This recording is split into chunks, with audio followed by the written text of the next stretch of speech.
December 1944, Belgium. The Battle of the Bulge was underway, the most severe German assault launched since Normandy. Corporal James Hollis served as a medic with the 26th Infantry Division. He had been fighting through combat conditions since September. He treated wounded soldiers while under enemy fire during nighttime operations, through snow-covered terrain, and amid German artillery strikes arriving from 3 separate directions. On his left sleeve, he wore a Red Cross armband. He carried no firearm. During the morning of December 19th, his aid station was overrun by an SS formation advancing through American positions. The remaining soldiers were captured and forced eastward as prisoners. Hollis was separated from the others. The SS commander was an Obersturmführer named Verrier Kast. He had something else in mind for the medic. What happened to Hollis during the following 6 hours was neither battlefield action nor wartime confusion. It was intentional. 3 American prisoners of war, held inside the same farmhouse, observed the events through a window. Later, they submitted sworn testimony describing exactly what they had witnessed. Kast wanted information. He demanded details about American deployments, unit numbers, and artillery positions. Hollis possessed some of that knowledge. He revealed none of it. What came afterward was not chaotic. It was methodical. Hollis survived. 2 days later, an American patrol discovered him barely conscious inside a barn near the village of Wiltz. He was half frozen and still wore the Red Cross armband. When the complete report arrived at Patton's headquarters on December 22nd, he read it while standing at his desk. He never sat down before reaching the final page. He immediately picked up the telephone. The call went to his Judge Advocate General, the officer responsible for war crimes prosecution within the Third Army.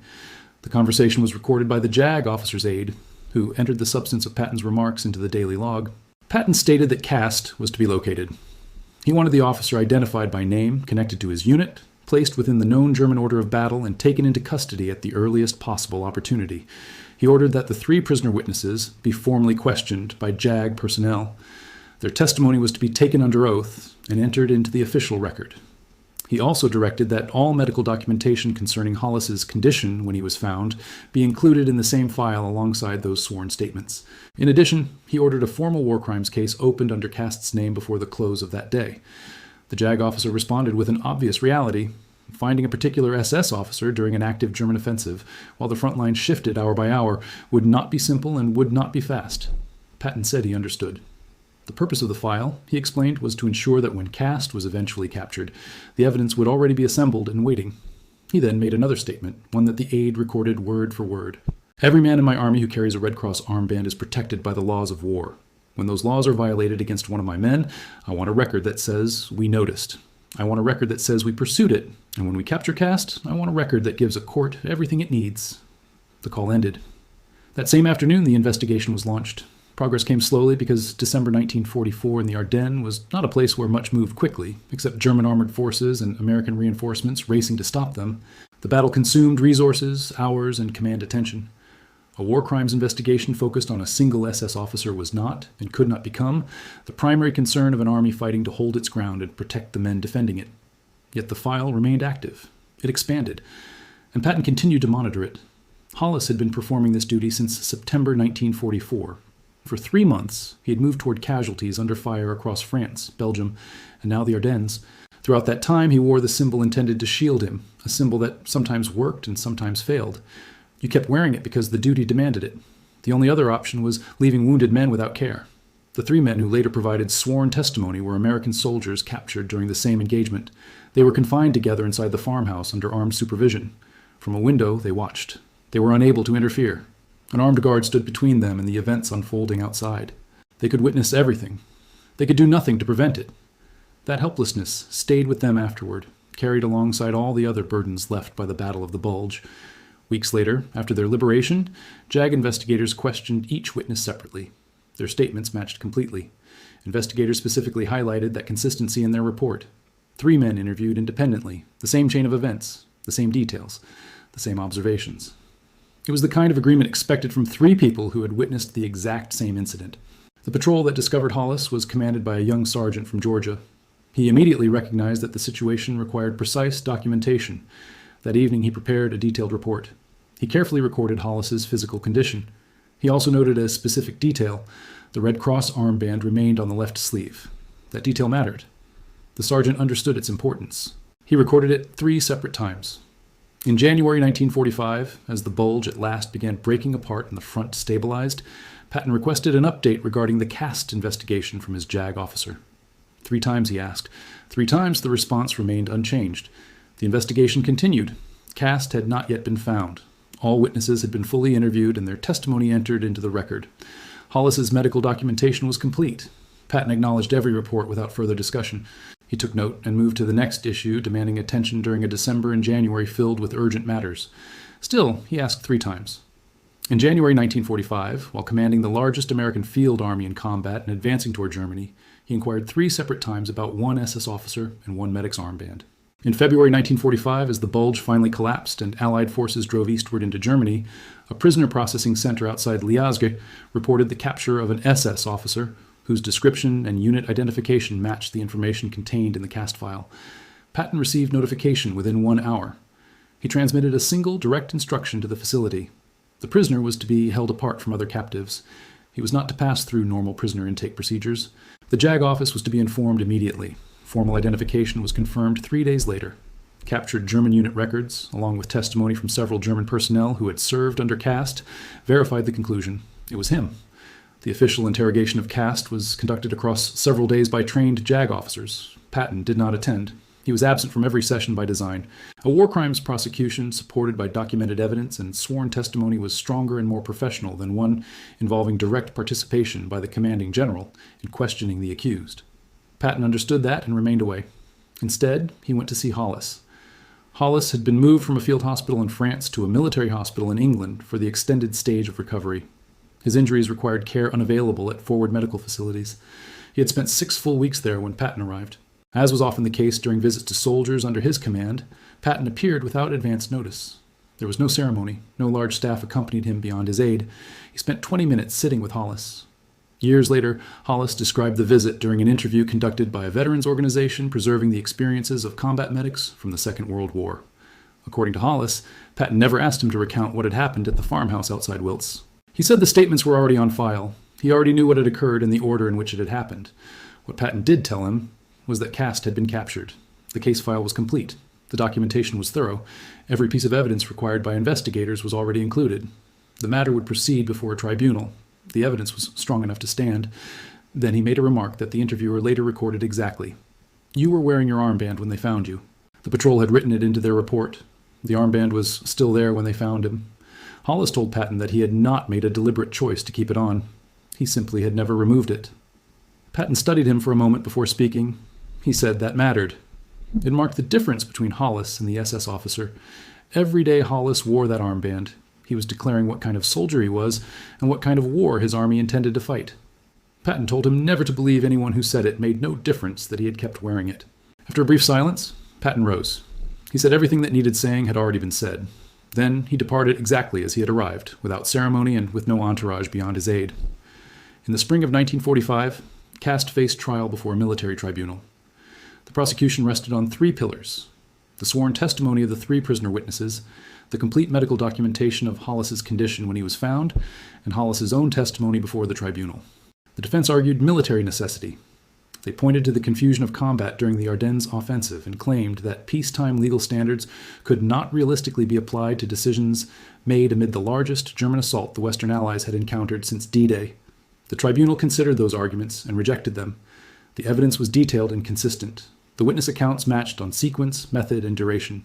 The medical record clearly established the nature and extent of what had been done. What happened to Hollis was not combat. It was not confusion. It was exactly what 3 men had watched through a farmhouse window in Belgium in December 1944. Cast was found guilty of violating the protections granted to medical personnel under the Geneva Convention and of conduct constituting a war crime under the laws of armed conflict. He was sentenced to death. The sentence was carried out in June 1945, exactly 1 month after Germany formally surrendered. Hollis returned to his unit in March 1945 following his extended recovery. He served through the final weeks of the war in Europe without suffering another serious injury. He resumed the same work he had always done. The same armband, still unarmed. He was carrying out that duty when Germany formally surrendered in May. In the summer of 1945, he returned home to Ohio. Using his medical training and combat experience, he built a civilian career in nursing. He worked in an Ohio hospital for 32 years, treating patients from 1947 until his retirement in 1979. Many co-workers who spent years beside him never realized he had seen combat. He did not make his wartime service a central part of his professional identity. The Red Cross armband stayed in a bedroom drawer for the rest of his life. After Hollis died, his son found it there, carefully folded among other small possessions that had mattered to his father. He recognized it immediately. He had seen it many times over the years, whenever the drawer was opened, and he had learned not to ask directly about it. According to his son, Hollis occasionally spoke about the war. Like many men of that generation, he allowed memories to surface without turning them into a formal story. He talked about soldiers he had treated and served with. He talked about places and moments in France, Belgium, and Germany. But he never discussed what happened in the farmhouse outside Wiltz. What he did mention sometimes was Patton's visit. He told his son that Patton said the armband mattered. Keeping it on throughout the ordeal was the difference between what Hollis was and what the SS officer was. The armband was not merely cloth. It represented the kind of war one chose to fight. His son paused and said, "Dad kept it his whole life. I don't think it was because it reminded him of what happened to him. I think it was because of what Patton said about what it meant to keep it on." Today, the armband rests in a box, carefully preserved and folded in a closet in Ohio. His son kept it. He said his father would have wanted him to. If stories like this matter to you, continue exploring the human side of World War II through the men and women who lived it. The patrol included that fact in its report. The armband had remained on him the entire time. Hollis later said there had been no deliberate choice. He never considered removing it. He simply never took it off. Patton studied him silently for a moment. "That matters," he said. "That is the difference between what you did and what he did. Every day you wore that armband, you were declaring what kind of soldier you were and what kind of war your army was fighting. Do not let anyone tell you it meant nothing that you kept it on." After a brief pause, he rose. He said what needed to be said. Then he departed the same way he had arrived, quietly, without ceremony, without a staff entourage. Veracast was brought before a military tribunal in the spring of 1945. The prosecution relied on 3 pillars: the sworn testimony of the 3 prisoner witnesses, the complete medical record documenting Hollis's condition when he was discovered, and Hollis's own testimony before the tribunal. The defense argued military necessity. It pointed to the chaos of combat during the Ardennes offensive and claimed that peacetime legal standards could not realistically be applied to decisions made amid the largest German assault the Western Allies had faced since D-Day. The tribunal reviewed those arguments and rejected them. The evidence was detailed and consistent. The witness accounts matched in sequence, method, and duration. The medical record was clear about the nature and extent of what had been done. What happened to Hollis was not combat. It was not confusion. It was exactly what it had appeared to be when 3 men watched from a farmhouse window in Belgium in December 1944. Cast was convicted of violating the protections granted to medical personnel under the Geneva Convention and of conduct constituting a war crime under the laws of armed conflict. He was sentenced to death. The sentence was carried out in June 1945, exactly 1 month after Germany's formal surrender. Hollis returned to his unit in March 1945 after his long recovery and served through the final weeks of the war in Europe without further serious injury. He resumed the same work he had always done, the same armband, no weapon. He was still serving in that role when Germany formally surrendered in May. In the summer of 1945, he returned home to Ohio. Using his medical training and combat experience, he built a civilian career in nursing. He worked in an Ohio hospital for 32 years, treating patients from 1947 until his retirement in 1979. Many co-workers who knew him for years were unaware that he had seen combat. In professional settings, he did not make wartime service a defining part of his identity. He kept his Red Cross armband in a drawer in his bedroom for the rest of his life. After his death, his son found it there, folded carefully in the same drawer that held other small items his father considered important.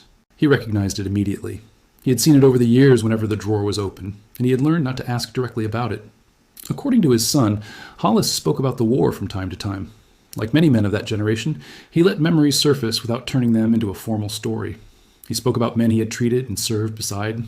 He spoke about specific places and specific moments in France, Belgium, and Germany. What he never discussed, his son said, was what happened in the farmhouse outside Wiltz. What he did mention occasionally was Patton's visit. He said Patton told him the armband mattered. His son remembered another line: keeping it on the entire time was the difference between what Hollis was and what the SS officer was. The armband was not merely a piece of cloth. It was a statement about what kind of war you were fighting. Then he paused and said, "Dad kept it his whole life. I don't think it was because it reminded him of what happened to him. I think it was because of what Patton said about what it meant to keep it on. The armband now rests in a box, carefully preserved and folded in a closet in Ohio. His son kept it. He said his father would have wanted that. If this story meant something to you, share it with someone who values history and remembers the people who carried its weight. Please leave your thoughts about this content in the comments below. Thanks for watching. See you in the next one.